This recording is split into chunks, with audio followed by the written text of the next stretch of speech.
어느 날 문득 거울 속 내 얼굴을 가만히 바라보다가 이런 생각이 들더라고요. 참 고생 많았다. 50대 후반이 되고 보니 이제야 내 마음을 살펴볼 여유가 조금 생겼는데 돌아보면 그동안 너무 애쓰며 살았어요. 잘하려고, 인정받으려고, 누군가에게 필요한 사람으로 보이려고 그렇게 한 걸음 한 걸음 쫓기듯 살아왔던 것 같아요. 어릴 적의 나를 떠올리면 가서 꼭 안아주고 싶어요. 괜찮아, 너 잘하고 있어. 너무 애쓰지 마. 하고. 사실 이런 마음은 저만의 이야기가 아니죠. 많은 분들이 공감할 거예요. 은퇴 준비나 은퇴 후의 삶을 이야기할 때 우리는 보통 돈, 집, 건강 같은 구체적인 문제를 먼저 떠올리지만 정작 우리를 가장 괴롭히는 건 오랜 세월 몸에 밴 인정받으려는 습관이나 좋은 사람으로 살아야 한다는 압박이에요. 그래서 오늘은 은퇴 준비를 이야기할 때 단순히 돈 계산을 넘어서 우리 마음의 준비를 함께 이야기해보고 싶어요. 왜냐하면 은퇴 후의 삶은 사실상 내가 누구인지에 대한 질문에 정면으로 맞서는 시간이거든요. 이제는 직장이나 사회가 우리에게 역할을 정해주지 않으니까요. 자, 그럼 조금 더 깊이 이야기 나눠볼까요? 첫 번째 이야기입니다. 예전에 상담했던 60대 초반의 한 형님이 있었어요. 30년 넘게 회사에서 팀장으로 일했고 직원들 사이에서 사람 좋다는 평을 늘 들으시던 분이었어요. 하지만 정년퇴직을 앞두고 너무 불안해 하시더라고요. 나 회사 나가면 나를 누가 알아주나? 집에서는 내가 있어도 없어도 상관없다고 할 것 같고. 사실 그는 평생을 좋은 사람으로 살기 위해 본인을 눌러왔어요. 싫은 소리도 못하고 늘 남의 기분을 먼저 살피고 무거운 책임을 혼자 짊어지고. 그러다 보니 정작 자기 자신이 뭘 원하는지, 뭘 좋아하는지는 모르겠다고 했어요. 퇴직 후 한동안은 무기력증에 빠졌습니다. 심리학적으로도 이건 흔한 현상이에요. 역할 상실로 로스이라는 건데 오랫동안 특정 역할을 수행하며 자아 정체성을 거기에 묶어둔 사람들이 갑자기 무대에서 내려오면 자기가 누군지 몰라 혼란스러워집니다. 이분은 다행히 지역 노인복지관의 글쓰기 프로그램을 시작하면서 달라졌어요. 글을 쓰다 보니 자기 얘기를 처음으로 풀어보고 속에 있는 감정과 마주하게 된 거죠. 나도 힘들었다. 인정받으려고 너무 애썼다. 하고요. 그리고 나서부터는 아내나 자녀들과도 감정적으로 좀 더 솔직하게 이야기하게 되었다고 합니다. 두 번째 이야기. 제 친구 중에는 50대 후반에 은퇴하자마자 귀촌을 선택한 사람이 있어요. 도시에서 승진 경쟁, 영업 실적 스트레스에 시달리다 결국 더는 못하겠다 싶어 시골로 내려갔죠. 처음에는 주변에서 다들 말렸어요. 거기서 뭘 먹고 살래? 심심해서 돌아올 거다. 하지만 친구는 오히려 너무 행복하다고 해요. 이유가 뭔지 아세요? 이제 남 눈치 안 봐도 돼. 잘 보여야 할 사람도 없고 무슨 평가도 없어. 그 친구가 매일 하는 건 텃밭 가꾸고 근처 작은 시장에서 일주일에 한 번 노점 열어 직접 기른 채소 파는 거예요. 돈은 도시 직장 시절에 10분의 1도 안 벌어요. 그래도 웃어요. 이 친구가 한 말이 인상적이었어요. 내가 이렇게까지 애쓰며 살았던 이유가 뭔지 이제야 알겠어. 결국 다 인정받으려고였어. 이제 인정은 필요 없으니까 몸이 힘들어도 마음은 자유로워. 귀촌이 누구에게나 정답은 아니지만 이 친구 사례는 중요한 걸 알려줘요. 은퇴 후 행복의 관건은 돈이 많고 적음보다 내가 얼마나 내 마음대로 살 수 있나예요. 세 번째 이야기. 어떤 50대 여성분은 가족을 위해 살다 보니 자신을 잃어버렸다고 고백하셨어요. 남편 뒷바라지, 자식 교육, 시댁 행사, 친정 챙기기까지. 은퇴를 앞두고 남편이 우리 이제 여행 다니면서 즐겁게 살자 하는데 갑자기 화가 치밀더래요. 난 언제 나를 위해 살았나? 나도 여행 가고 싶지만 그냥 내 옆에 서 있는 사람으로 가긴 싫다. 그래서 이분이 택한 건 먼저 혼자만의 시간을 갖는 거였어요. 하루 종일 카페에서 책 보고 그림 그리고 자기가 좋아하는 클래식 공연을 혼자 보러 다니고. 처음엔 가족이 서운해했지만 이젠 남편도 이해해 주더라고요. 오히려 부부 사이가 좋아졌대요. 각자 시간을 존중하게 되니까요. 이 사례가 주는 교훈은 간단해요. 은퇴 준비는 함께의 시간이면서도 동시에 나의 시간을 다시 찾아야 한다는 거예요. 가족과의 관계를 유지하면서도 나 자신을 재발견해야 해요. 이 세 가지 이야기가 전부 다르지만 공통점이 있어요. 우리는 너무 오랫동안 남의 기대를 채우며 살았어요. 인정받으려고, 좋은 사람이 되려고, 성공하려고. 은퇴는 이 껍질을 벗을 수 있는 기회예요. 내가 누구인가를 새로 묻는 시간. 그런데 문제는 쉽지 않다는 거예요.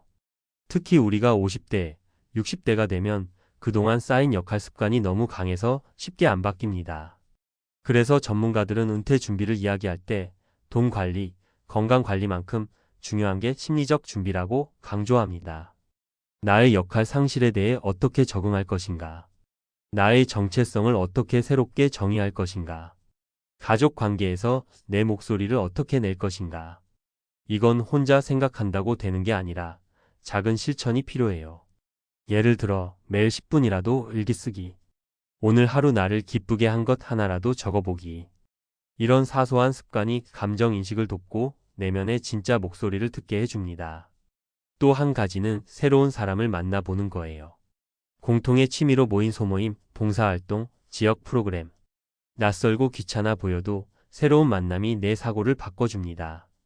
그리고 중요한 건 나를 허용하는 거예요. 나도 화날 줄 알아. 하기 싫을 때도 있어. 나도 인정받고 싶었어.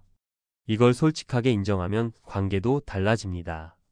가족한테도 나 좀 쉬자. 나도 내 시간이 필요해라고 말할 수 있게 돼요. 은퇴 후 삶을 잘 준비한다는 건 결국 돈을 얼마나 모았냐가 아니라 내가 얼마나 나를 솔직히 들여다보고 사랑하느냐의 문제라고 생각해요. 우리가 젊을 땐 그걸 몰랐죠. 그래서 애쓰면서 살았어요. 이제는 좀 달라지고 싶지 않으세요? 나를 토닥여주면서 남 눈치 말고 내가 좋아하는 거 하면서 잘 보여야 할 사람 없는 삶. 그게 진짜 은퇴의 성공 아닐까요?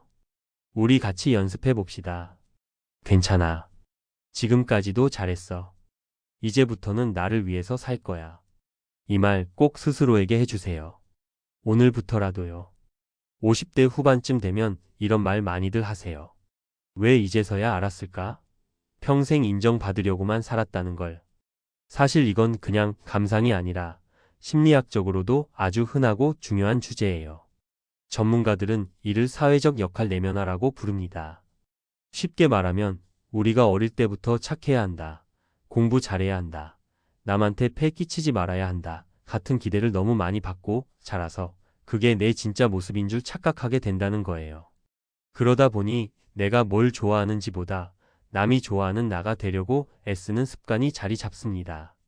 이게 문제인 이유가 뭔지 아세요? 퇴직하고 나면 이런 역할이 한꺼번에 사라져 버린다는 거예요. 직장인, 팀장, 아빠, 남편 이걸로 쌓아 올린 자존감이 무너지면 공허함이 찾아오죠. 그리고 그때서야 뒤늦게 깨닫습니다. 내가 진짜 원하는 게 뭐였지? 왜 이렇게 되는 걸까요? 전문가 시각에서 보면 세 가지 중요한 이유가 있어요. 첫째, 외적 보상에 길들여진 삶. 돈, 승진, 칭찬. 다 남이 주는 거예요. 연구 결과도 있어요. 심리학자 대시와 라이언 DCI 앤드 라이언의 자기 결정이론 셀프 마이너스 디터머네이션 시리에 따르면 인간의 동기는 크게 외적 동기와 내적 동기로 나뉘는데 외적 보상에 너무 의존하면 내적 동기는 위축됩니다. 즉, 남이 주는 보상이 없으면 나는 가치 없는 사람인가? 하는 불안이 생기는 거죠. 은퇴 후가 딱 그렇습니다. 이제 외적 보상이 없어지니까 정체성 혼란이 찾아오는 거예요. 둘째, 역할 상실 문제. 직장에서의 역할이 내 존재, 이유 같았던 분들 정말 많아요. 심리학 연구에서는 이걸 역할 상실로 로스이라고 하고 특히 은퇴 시기에는 우울증 위험 요소 중 하나로 꼽습니다. 회사에서 나를 필요로 하지 않는다는 감각이 나를 부정적으로 바라보게 만듭니다. 셋째, 감정 억제 습관. 우리 세대가 그렇잖아요. 특히 둘째 아들 역할을 했던 분들. 위로는 형님 눈치 보고 아래로는 동생 챙기고. 그래서 갈등을 피하고 참고 화를 삼키는 게 몸에 밴 분들이 많아요. 오랫동안 억제된 감정은 퇴직 후 터져 나옵니다. 관계 갈등으로, 무기력으로, 심지어 건강 문제로도 나타나요. 그럼 어떻게 해야 할까요? 단순히 마음가짐을 바꿔라고 하면 너무 추상적이잖아요. 실제로 도움이 되는 구체적인 방법을 몇 가지 제안 드릴게요.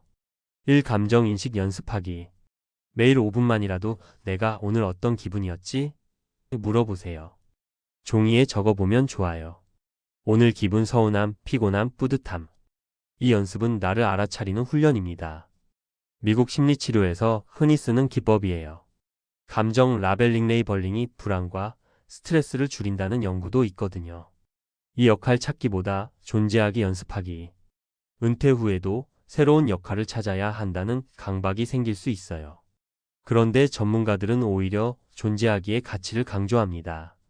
명상, 산책, 음악 감상 같은 아무 성취 없는 활동을 일부러 해보세요. 연구에 따르면 이런 활동이 마음의 회복 탄력성을 높여줍니다.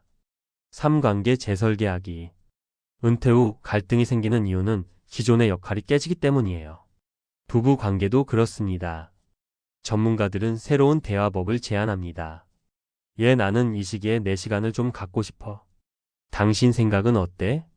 이렇게 전달법 I-메시지를 쓰면 방어적 싸움 대신 협의가 가능해져요. 실제 사례 하나 더 드릴게요. 제가 만난 한 59세 고객님은 직장에서 늘 예스맨이었어요. 팀원들, 상사 눈치 보면서 살았죠. 퇴직 후에는 부인과 갈등이 심해졌습니다. 내가 좀 쉴 수도 있지, 왜 자꾸 뭐 하라고 해? 부인은 서운해했죠. 당신은 나랑 대화가 안 돼. 이분이 바꾼 건 거창하지 않았습니다. 매일 아침 10분 산책하고 다녀와서 부인한테 말했대요.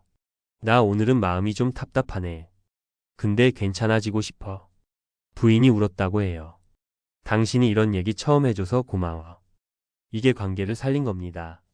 이런 작은 감정 공유가 엄청난 변화를 만들어냅니다. 팁 하나 더 드릴게요. 오늘 하루 나에게 친절하게 대하라. 이걸 구체적으로 하면 좋아하는 간식을 일부러 사 먹기, 하고 싶었던 영화 보기, 혼자 카페 가서 멍 때리기. 이런 게 다 내가 나를 인정해주는 연습이에요. 이걸 꾸준히 하면 남의 인정이 덜 필요해집니다. 연구에서도 셀프 컴패션, 셀프 마이너스 컴패션이 불안과 우울을 감소시키고 행복감을 높인다고 나와 있어요. 마지막으로 꼭 드리고 싶은 말. 50대 후반에 이런 깨달음이 늦은 게 아닙니다. 오히려 너무 소중한 시기예요. 왜냐면 이제부터는 정말로 내 방식으로 살 수 있는 시간이에요. 남의 기대가 아니라 내 욕구를 들여다보고 내 마음이 원하는 삶을 설계할 수 있는 시기. 그동안 인정받으려고 너무 애쓰셨죠. 이제는 스스로에게 인정을 주세요. 그래, 너 참 잘 살아왔어. 이제 하고 싶은 거 하자. 이게 진짜 은퇴 준비의 핵심이라고 저는 믿습니다. 꼭 한번 시도해 보세요. 작게 그러나 분명하게 달라질 거예요.